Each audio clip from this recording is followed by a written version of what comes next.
Bing bongy bong, bing bongy bong. This is Joe, the bearded historian. He'll tell you an interesting story.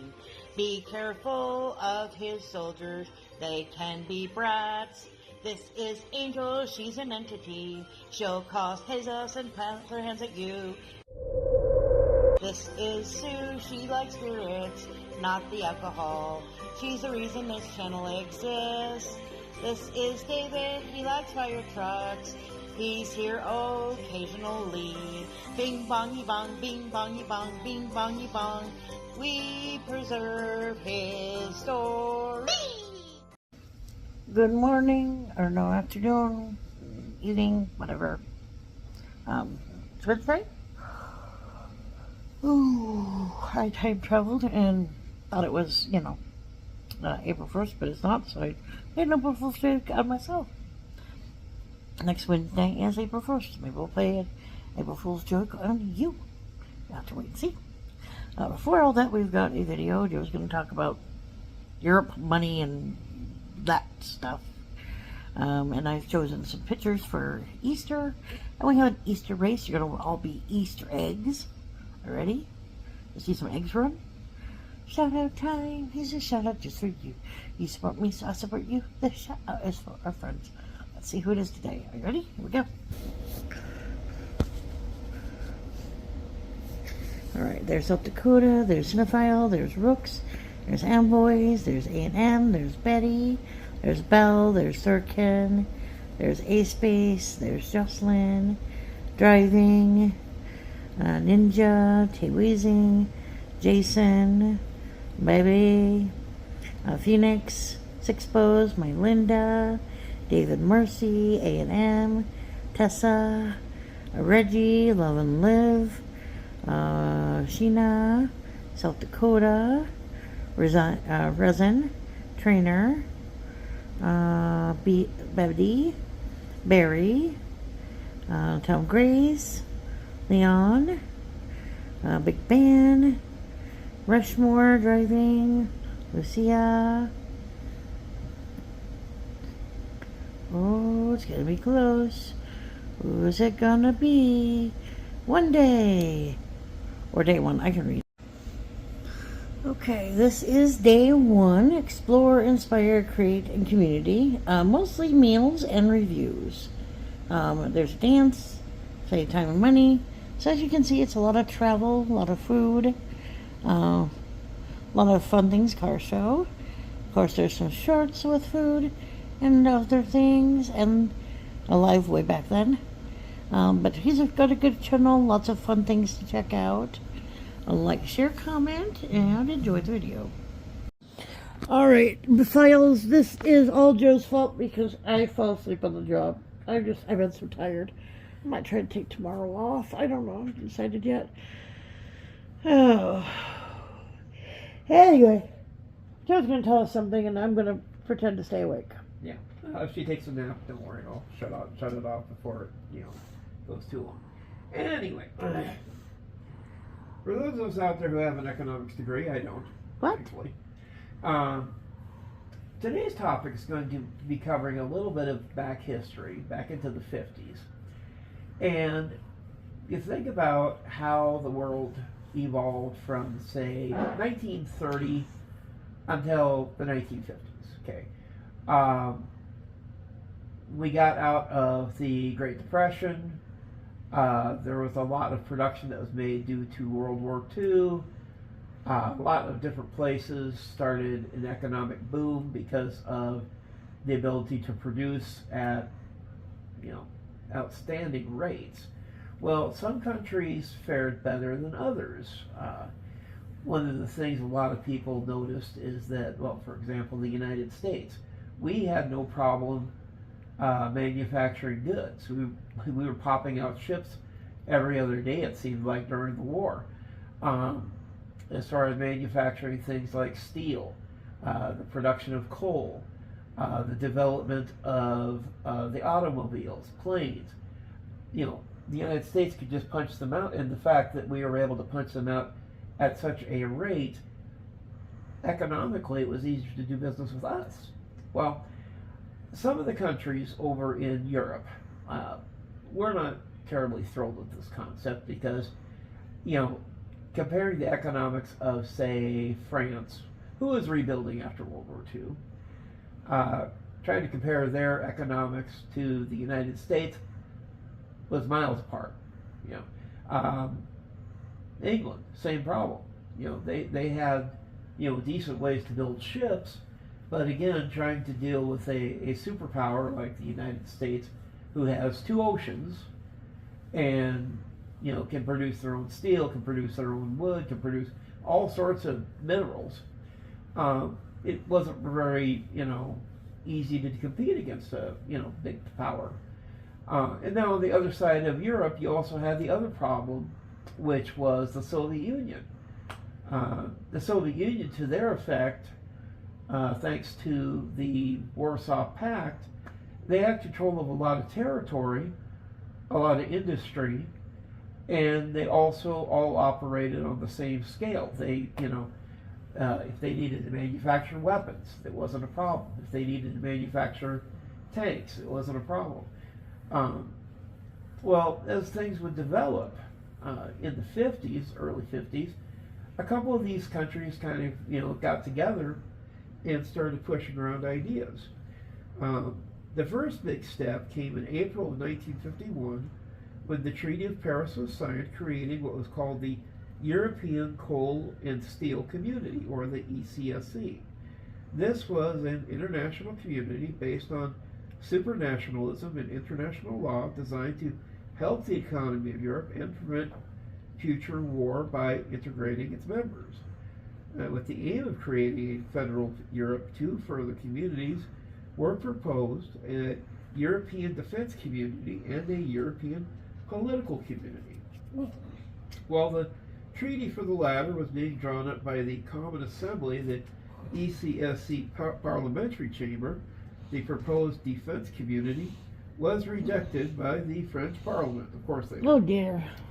ECSC President Jean Monnet, a leading figure behind the communities, resigned from the high authority in protest and began to work on alternative communities based on economic integration rather than political integration. Following the Messina Conference in 1955, Paul Henry Spaak was given the task to prepare a report on the idea of a customs union. This so-called Spaak report of the Spaak Committee formed the cornerstone of the intergovernmental negotiations at Valdecian Conference Center in 1956. Together with the Olin Report, the Spaak report would provide the basis for the Treaty of Rome. Now, in 1956, Paul Henry Spaak led the Intergovernmental Conference on the Common Market and Euratom at the Valdecian Conference Center, which prepared for the Treaty of Rome. This conference led to the signature on the 25th of March 1957 that the Treaty of Rome would establish a European Economic Community. Well, the resultant communities were the European Economic Community and the European Atomic Energy Community, or Euratom, sometimes EAEC. These were markedly less supernatural than the previous communities due to the protests of some countries that their sovereignty was being infringed. However, there would still be concerns with the behavior of the Hallstein Commission. Germany became a founding member of the EEC, and Konrad Adenauer was made leader in a very short time. The first formal meeting of the Hallstein Commission was held on the 16th of January in 1958 at the Chateau de la Deschênes. The EEC, direct ancestor of the modern community, was to create a customs union, while Euratom would promote cooperation with the nuclear power sphere. The EEC rapidly became one of the most important of these and expanded its activities. The first move towards political development came at the end of 1959 when the foreign ministers of 6 members announced that they would be meeting quarterly to discuss political issues and international problems. One of the first important accomplishments of the EEC was the establishment in 1962 of the common price levels of agricultural products. In 1968, internal tariffs, or tariffs on trade between member nations, were removed on certain products. So basically, the idea was that these 6 nations would work together, and in doing so, it would level the playing field. Maybe. Maybe. Because obviously, what worked good in France would work good in Germany, would work good in Belgium, would work good in Luxembourg, would work good in England, you would hope. Oh. Yeah. Another crisis was triggered in regard to the proposals for the financing of the Common Agricultural Policy, which came into force in 1962. The transitional period, whereby decisions were made by unanimity, had come to an end, and the majority voting in the Council had taken effect. Then President Charles de Gaulle's opposition to supranationalism and fear of other members challenging the CAP led to an empty chair policy whereby French representatives were withdrawn from the European institutions until the French veto was reinstated. I'm just going to go out on a limb. The French seem to always get butthurt. I'm not sure why. Because they can. Because they can. I think it also has to deal back to World War II, but that's a side issue. Now, I repeat, because they can. Yeah. Eventually, compromise was reached with the Luxembourg Compromise on the 29th of January, 1966, where a gentleman's agreement permitted members to use a veto on areas of national interest. In July of 1957, when the merger treaty came into operation, combining the institutions of the ECSC and Euratom into the EEC, they already shared a parliamentary assembly and courts. Collectively, they were known as the European Communities. These communities still had independent personalities, although they were increasingly integrated. Future treaties granted the community new powers beyond simple economic matters, which had achieved a high level of integration. As it got closer to the goal of political integration as a peaceful, united Europe, Mikhail Gorbachev described the common European home. The enlargement elections of this process in the 1960s saw the first attempts of enlargement. In 1961, Denmark, Ireland, and the United Kingdom and Norway in 1962 applied to join the three communities. However, President Charles de Gaulle saw British membership as a Trojan horse for U.S. influence and vetoed membership. How dare he? How dare he? And the applications for all four countries were suspended. Yeah, sounds like the guy really doesn't want anybody to play with. Greece became the first country to join the EEC in 1961 as an associate member. However, its membership was suspended in 1967 after a coup d'etat established a military dictatorship called the regime of the colonials, or colonels, I should say. A year later, in February of 1962, Spain attempted to join the European Community. However, because Francoist Spain was not a democracy, all members rejected the request in 1962 or 64.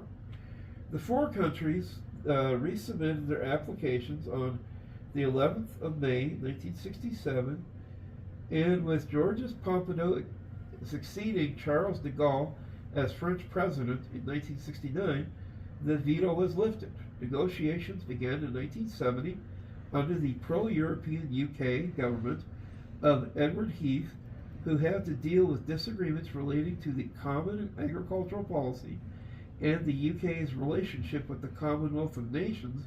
Nevertheless, 2 years later, the Accession Treaties were signed so that Denmark, Ireland, and the UK joined the community effective on the 1st of January 1973. The Norwegian people had rejected membership in a referendum on the 25th of September 1972. It's like, well, fine, if you don't want us to join, we won't either. Now, the treaties of Rome had stated that the European Parliament must be directly elected. However, they required the Council to agree on a common voting system first. The Council procrastinated on the issue and the Parliament remained appointed. French President Charles de Gaulle was particularly active in blocking the development of Parliament, with the only being granted budgetary powers following his resignation. Parliament pressured for agreement, and on the 20th of September in 1976, the Council agreed part of the necessary instruments for election, deferring details of electoral systems which remain varied to this day. During the tenure of President Jenkins in June of 1979, the elections were held in all of them members. The new Parliament, galvanized by direct election and new powers, started working full-time and became more active than the previous assemblies. Shortly after the election, the Parliament proposed that the community adapt the flag of Europe design used by the Council of Europe. The European Council in 1984 appointed an ad hoc committee for this purpose, and the European Council in 1985 largely followed the committee's recommendations, but as the adoption of a flag was strongly reminiscent of a national flag representing statehood was controversial, the flag of Europe design was adopted in the status only of a logo or emblem. The European Council, or European Summit, had developed since the 1960s as an informal meeting of the Council at the level of the heads of state. It had originated from then French President Charles de Gaulle's resentment at the domination of supranational institutions, or commission, over the integration process. It was mentioned in the treaties for the first time in the Single European Act. Now, Greece applied again to join the community on the 12th of June of 1975, following the restoration of democracy, and joined on the 1st of January 1981.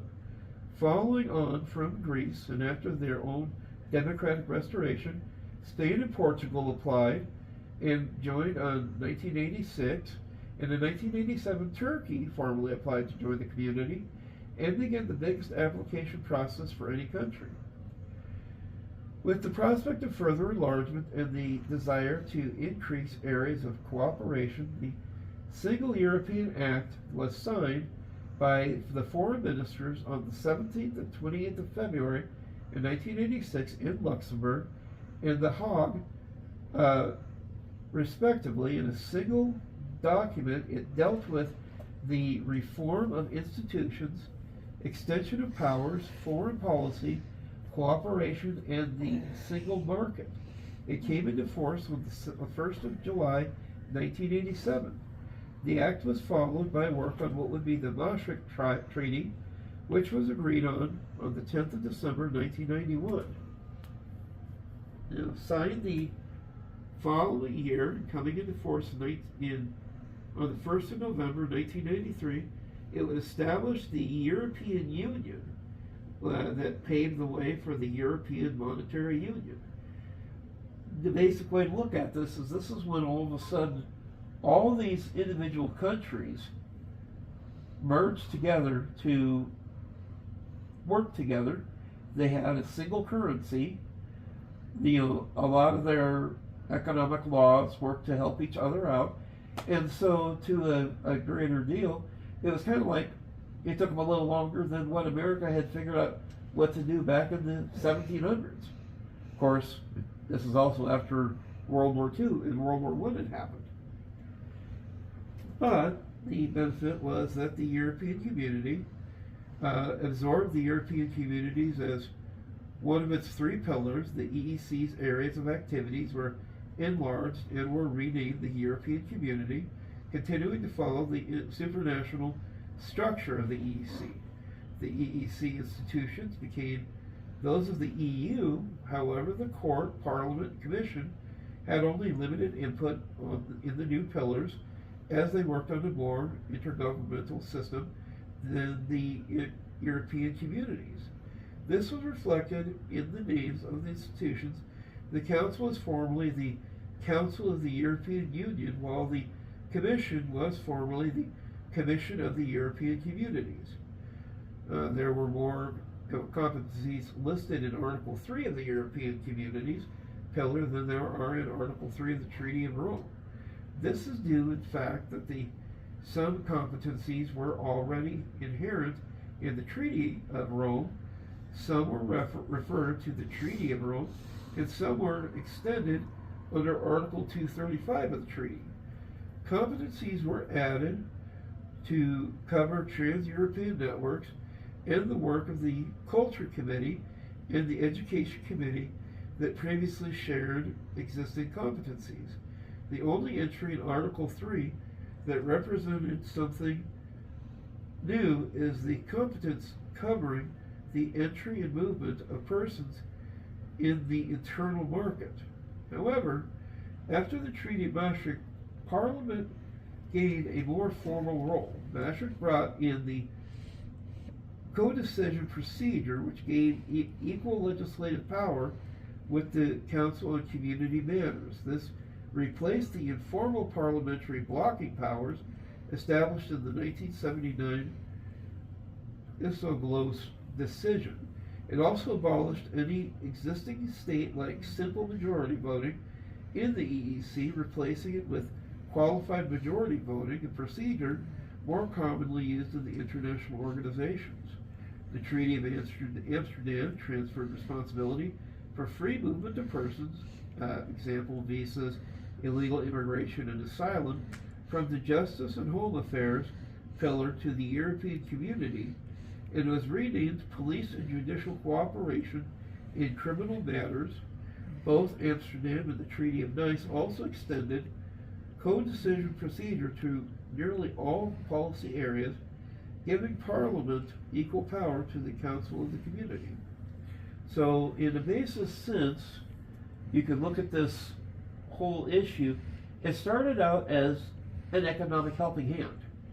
You know, they wanted to be able to meet with America on, a solid footing. They wanted to be able to, if they had to, work with the European Union. At that time, Europe was already, militarily united with NATO for the most part. But as this economic bonus started to work better, they also started seeing the economics and the uniting of Europe as a good thing. But this all started on March 25th. So, but this has been the Bud Files, the Bearded Historian, and we will see you folks next week, unless I'm napping, and in that case, Sue will do it. Nah. Okay. Bye-bye, folks. See you next Tuesday, Wednesday, someday. Someday.